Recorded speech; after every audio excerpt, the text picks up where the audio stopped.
Hi, my name is Andrea Vitrone from Lab M04. This is the Choose Your Own Adventure Lab.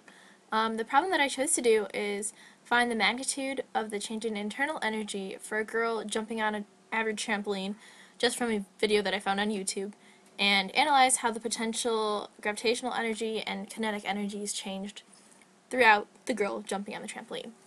As a result, I used the conservation of momentum principle and the conservation of energy principle to find the change in internal energy, which equals final potential gravitational energy plus final kinetic energy minus initial potential gravitational energy plus initial kinetic energy, as you can read right here. And these are the numbers from the YouTube video, and these are the numbers from my computer model.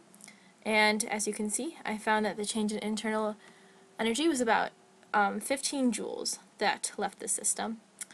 And I hypothesized that maybe they went into the spring of the trampoline, or they went into the person jumping as thermal or chemical energy. This is the video that I got from YouTube because I wanted to analyze trampoline motion. And I tracked the center of the mass of the girl that was jumping and positioned the origin right here. This is the y-axis, the x-axis.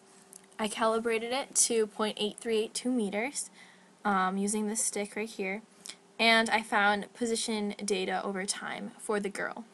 I modeled the motion of the girl in VPython, as you can see here, and I used 110 pounds converted to kilograms as the initial condition for her mass. I found the initial position of the girl's center of mass using the data from the video in Tracker, and I also did the same to get the velocity. Then I used the conservation of momentum principle and the conservation of energy principle, as you can see here, to update velocity and position of the girl.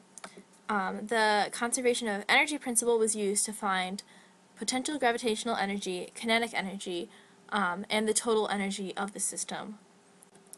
I ran my code and found that the final position that the code predicted for the mass equaled the final position from the actual data. So you can see right here the final position in the y direction is 0.807, and from the actual video, it's over here, it's 0.809 for the same amount of time. So that correctly aligned my code with the actual data, so they could be accurately compared.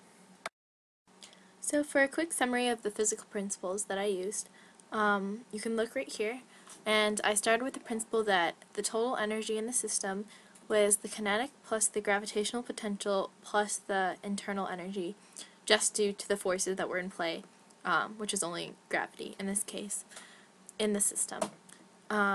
Gravitational potential energy was mass times gravity, 9.8, times the height.